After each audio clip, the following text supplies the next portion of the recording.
Oke guys, kali ini kita akan mengomentari berita yang akan bahas tentang masalah AI yang disalahgunakan untuk tindakan kejahatan. Nah, untuk mengetahui konteks ya, mari kita bersama simak beritanya. Kita mulai videonya.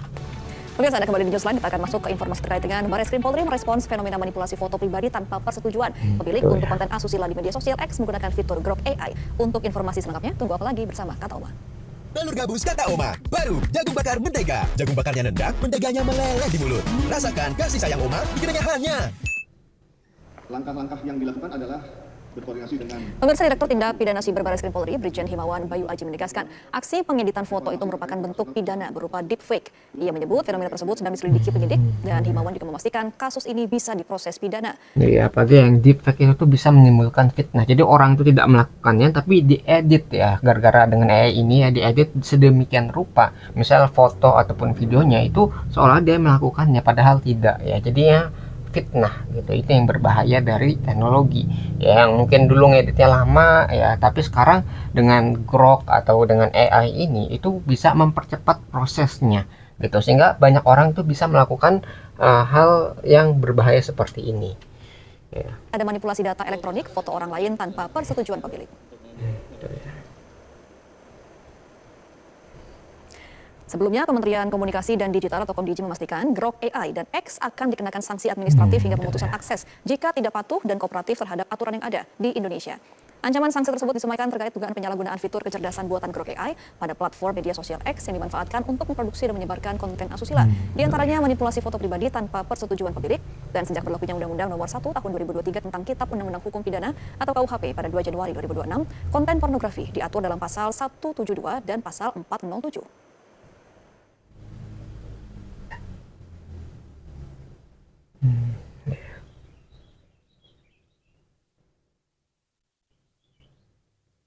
Dan pemirsa, kita akan membahas seperti apa fenomena fitur chat AI seperti Grok dapat secara bijak membantu pengguna secara positif. Dan untuk membahasnya saat ini kami sudah tersambung dengan narasumber pengamat teknologi, ada Bapak Heru Sutadi. Selamat siang Pak Heru. Selamat siang.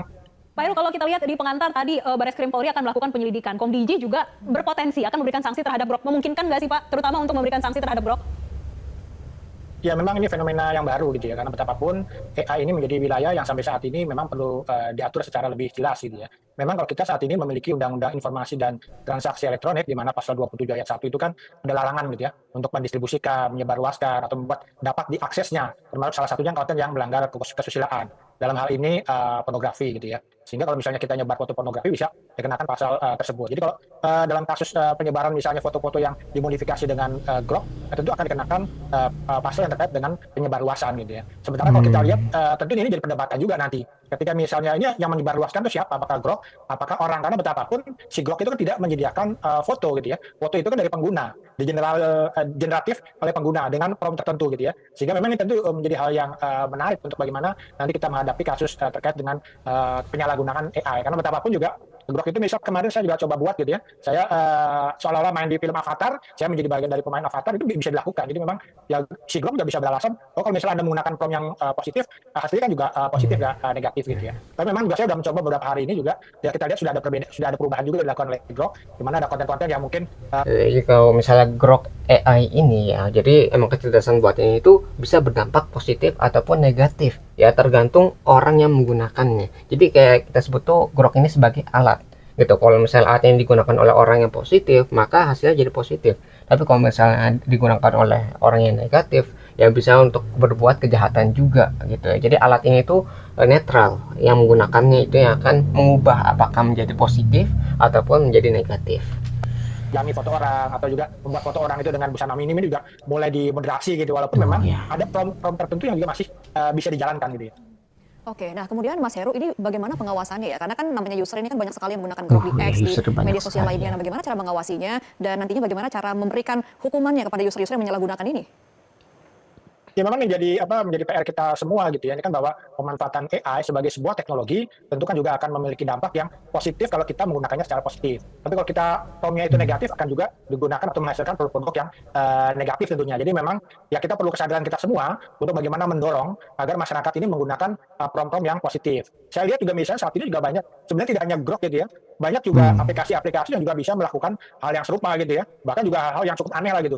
yang mungkin tidak terpikir oleh kita bisa mungkin ada di satu setting di Titanic, setting di film-film yang terkenal di dunia gitu. Itu juga hal-hal yang juga cukup menarik sebenarnya. Ada juga mungkin syuting artis-artis Indonesia, cerita Sour Sepuh segala macam gitu ya. Kita bisa membangkitkan hal tersebut. Jadi kalau misalnya untuk bagaimana melawannya, kita harus bagaimana masyarakat ini didorong untuk menggunakannya aplikasi AI ini untuk hal-hal yang positif gitu ya. Jadi menurut saya ini kayak semua orang tuh harus terlibat dalam masalah ini. Kayak misalnya dari pemerintah, penyedia layanan, sama si penggunanya. Jadi pemerintah itu mungkin membuat peraturan yang bisa membatasi perbuatan-perbuatan negatif. Dan kalau misalnya mereka masih melanggar, itu hukumannya tuh cukup berat sehingga orang tuh jadi berhati-hati untuk tidak melakukannya.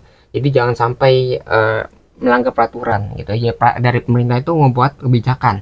Nah, kalau misalnya dari usernya itu mereka tuh harus taat dan menghindari hal-hal yang tidak diinginkan untuk terjadi. Jadi harus bijak juga sebagai penggunanya. Dan dari penyedia layanan gitu, dari X-nya atau dari Grok-nya itu juga memberi pembatasan ya, kayak moderasi dan sebagainya, sehingga bisa membatasi sesuatu yang tidak kita inginkan.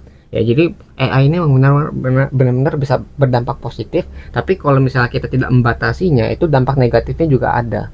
Ya. Hal yang negatif. Nah, ini yang hal negatif ya tentu kita lihat ini apakah ada pelanggaran undang-undang perlindungan data pribadi atau mungkin juga undang-undang misalnya ITE terkait pornografi atau mungkin juga misalnya penipuan gitu ya, karena ada mungkin deepfake segala macam kan mungkin saja terjadi. Jadi memang ya kita harus melihatnya kasus per kasus terkait dengan pemanfaatan AI. Ya, Mas Heru, kalau kita membicarakan terkait dengan pembatasan terhadap AI itu sendiri, tentunya ada kekhawatiran kita akan menghambat inovasi dari sisi teknologi. Namun, memang kalau nanti harus ada pembatasan yang dilakukan, apakah perlu ada watermark ataupun hal lainnya yang menandakan ini? Ya. Jadi kalau misalnya ada pembatasan juga itu bisa berdampak negatif ke kemajuan teknologi gitu. Kalau misalnya kita benar-benar membatasi, ngeblokir semua AI, itu kita bakal ketinggalan dengan negara lain yang menggunakan AI ini. Jadi kecerdasan buatan itu bisa meningkatkan produktivitas, bisa memangkas waktu kerja, bisa memaksimalkan waktu dan sebagainya. Jadi manfaat AI ini emang bisa bagus gitu kalau misalnya digunakan dengan baik juga gitu. Jadi bagaimana caranya itu AI ini tuh kita mendapatkan manfaat yang bagus dengan meminimalisir dampak negatifnya ya. Jadi untuk perbuatan tadi ya, penipuan, kejahatan, perbuatan asusila dan sebagainya, itu harus dipikirkan bagaimana menyeimbangkan antara yang positif dan negatifnya gitu ya. Ya memang secara aturan itu belum ada ketentuan seperti itu. Tapi walaupun misalnya kalau kita posting ya di beberapa media sosial kan kita diminta ini hasil film, foto atau mungkin musik yang kita buat ini berbasis AI apa original gitu ya. Tapi kan banyak juga yang nggak jujur gitu ya. Itu seolah-olah itu karya pribadi gitu loh. Kalau saya misal bikin musik saya bilang oh ini AI gitu ya. Atau mungkin ada foto-foto yang saya buat atau video yang memang cukup menarik saya posting. Kalau misalnya itu basis AI saya katakan AI. Tapi nggak semua seperti itu. Sehingga memang juga ya ini menjadi PR nasional juga bahwa masalah etika menggunakan AI ini harus kita kedepankan gitu ya. Ya, jadi karena AI itu suatu yang unik lah. Kita hanya menulis suatu perintah gitu ya, dengan prompt itu kita bisa menghasilkan sesuatu karya, entah itu gambar, entah itu musik, ataupun itu video. Nah, itu harus digarisbawahi bahwa dia itu nggak ngebuat gambar tersebut, tapi dia hanya memerintahkan kecerdasan buatan untuk melakukan pekerjaan tadi. Gitu. Jadi orang yang nggak tahu cara ngedit, yang nggak tahu cara buat video, itu bisa membuat sesuatu yang mungkin lebih bagus daripada orang yang ngebuat video yang edit berjam-jam dan sebagainya.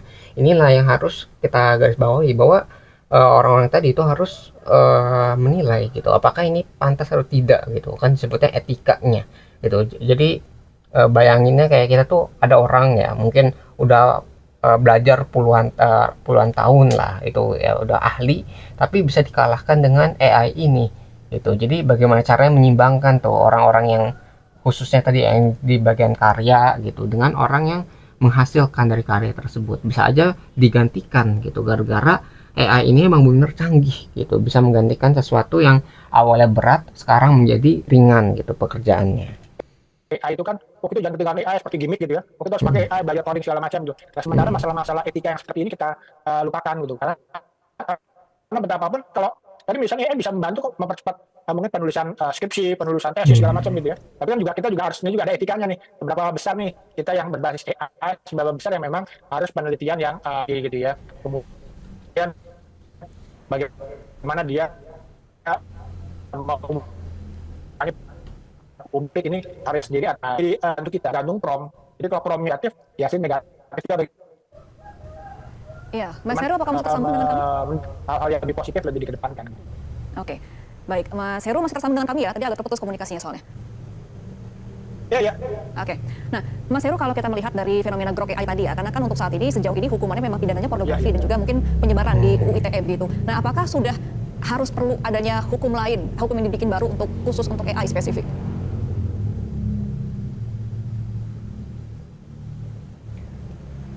Kalau menurut saya itu ya, bahwa negara juga mereka sudah mau mulai memikirkan untuk memiliki hukum yang di Indonesia ini kan bagaimana mungkin roadmap AI gitu, tapi kita membuat hukumnya itu perlu kita pikirkan bahwa ini menjadi kebutuhan kita ke depan, karena dunia masa depan ini ya akan juga ditopang oleh perkembangan dari kecerdasan buatan gitu ya, sehingga ini perlu diatur agar si AI dapat dimanfaatkan untuk hal-hal yang positif. Kita khawatir bahwa nanti semua hal kemudian bisa ada lowongan kerja segala macam, itu juga bisa juga diisi oleh AI gitu ya, karena kalau misalnya itu tidak diatur, misalnya seberapa besar perusahaan misalnya boleh menggunakan AI, bisa jadi satu perusahaan semuanya AI semua kan gitu ya. Ini kan juga membuat sebuah perusahaan juga akhirnya nggak membuka lapangan kerja. Oke, jadi kayak misalnya AI itu benar bisa meningkatkan produktivitas dari suatu pekerjaan. Misalnya yang awalnya harus dikerjakan 10 orang gitu, bisa digantikan dengan mungkin 1 orang saja yang menggunakan kecerdasan buatan. Nah, ini berarti kan 9 orangnya itu mungkin harus dipecat atau dikeluarkan dari pekerjaan tersebut. Jadi AI ini bisa meningkatkan angka pengangguran juga gitu, kalau misalnya tidak diatur secara jelas, secara dihukum gitu. Kalau perusahaan kan pengen nyari profit, keuntungan gitulah. Kalau misalnya daripada nge-hire ya, ngegaji 10 orang, ya mending gaji 1 orang aja yang ahli di bidang AI ini gitu. Jadi itu juga harus diatur peraturannya, jangan sampai peraturannya itu kalah dengan kemajuan teknologi, karena kalau teknologi terlalu maju nanti peraturannya tidak efektif untuk membatasi atau mengatur AI ini atau kemajuan teknologinya. Kanan gitu ya, karena juga dengan menggunakan AI ini juga bisa mengatur iklan mana yang di depan, di atas gitu ya. Nah, kalau misalnya tidak diatur juga terjadi penyalahgunaan. Kemudian misalnya ada di fake apa gitu ya. Ini kan yang Mas juga Heru, memang nanti kedepannya akan juga lebih banyak dipakai juga nih untuk kejahatan-kejahatan yang basisnya keamanan siber gitu. Ya, Mas Heru, tapi kalau kita ingat sebetulnya ini dari pemerintah sebetulnya sudah ada perpres ya yang ditargetkan akan diluncurkan pada kuartal pertama di tahun ini. Ini terkait dengan AI. Apakah itu sudah cukup, Mas? Iya, perpres ini akan lebih menyangkut pada perpres terkait dengan etika AI, kemudian juga terkait dengan roadmap dari AI. Ya memang kalau ya ini merupakan langkah jangka pendek lah gitu ya, karena mungkin untuk membuat undang-undang kan butuh waktu. Kalau kita lihat undang-undang ITE kan dulu kan lama gitu ya, undang-undang PDP kan juga lama. Sehingga kalau misalnya untuk jangka pendek, etika AI ini bisa kita pakai sambil kita juga menyiapkan undang-undang terkait dengan kecerdasan buatan. Karena nanti tidak hanya sektor digital aja, tapi semua dia bisa dipakai di kedokteran, bisa dipakai di keuangan, bisa dipakai layanan pemerintah segala macam gitu ya. Kalau ini tidak diatur, kita khawatir bahwa nanti segala macam yang sudah kita bangun ini, tata kelola digital, tata kelola pemerintahan, tata kelola keuangan, tata kelola kesehatan bisa ya mungkin bisa berubah total dengan kehadiran AI yang Jadi kayak peraturannya udah dibuat tapi baru sementara ya tadi yang perpres itu. Jadi peraturan yang tetapnya yang benar udah dasarnya udah kuat tuh belum ada gitu di Indonesia. Jadi hukum kita tuh masih ketinggalan dengan kemajuan teknologi, sehingga AI ini mungkin masih bisa disalahgunakan juga sama orang-orang yang tidak bertanggung jawab ya. Jadi kita harus tahu nih manfaatnya apa dan negatifnya apa, dan yang negatifnya itu bagaimana caranya diatur dalam hukum supaya tidak disalahgunakan yang negatifnya ini gitu ya. Jadi yang bagus, yang positifnya itu ditekan, kita tingkatkan, yang negatifnya itu ditekan, jangan sampai muncul ke permukaan ataupun kalau bisa nggak ada lah gitu, karena ini dampaknya sangat besar sekali ya, kayak disruptor ya. Jadi dia mengganggu keadaan yang dulunya stabil gitu kan. Mungkin dulu tuh nggak ada AI gitu, dulu pakai tenaga ahli, tapi sekarang dengan AI seorang ahli pun bisa dikalahkan dengan AI ini gitu, karena AI itu kumpulan tadi ya, banyak informasi, dan ketika kita minta itu bisa munculkan informasi tersebut. Jadi seorang ahli itu mungkin bisa dikalahkan kalau tidak mampu beradaptasi dengan kemajuan teknologi. akan memberikan dampak yang negatif juga bagi kita sebagai sebuah bangsa. Baik, dibutuhkan regulasi yang tepat bagi para pemangku kebijakan dan juga edukasi yang tepat ya kepada para usernya menggunakan AI untuk hal-hal positif dan juga menjauhi hal-hal yang berbau bisa kerana ranah hukum dan juga pidana. Terima kasih Pak Heru Sukadi selaku pengamat IT sudah bergabung sama kami dalam program Newsline kali ini. Selamat kembali beraktivitas. Ya, jadi mungkin yang bisa kita pelajari dari tadi ya pembahasan masalah AI ini, ya masalah bisa berdampak positif ataupun negatif itu bergantung dari orang yang megangnya. Kalau misalnya orang yang megang positif jadi positif, tapi kalau misalnya orang yang negatif itu ya buat negatif juga. Dan di sini pemerintah juga masih belum bisa menentukan dari peraturan yang tetapnya gitu. Jadi masih dalam perdebatan, masih dalam pembicaraan dan pembuatan gitu prosesnya. Ya masih sementara hukum yang perpres tadi. Nah, mungkin yang bisa kita pelajari dari berita ini. Kalau kalian tertarik dengan sumber beritanya, link sudah saya cantumkan di deskripsi video. Mungkin sekian yang bisa saya sampaikan, semoga video bisa bermanfaat. Kurang lebihnya mohon maaf, kita ketemu lagi di pembahasan selanjutnya, insyaallah.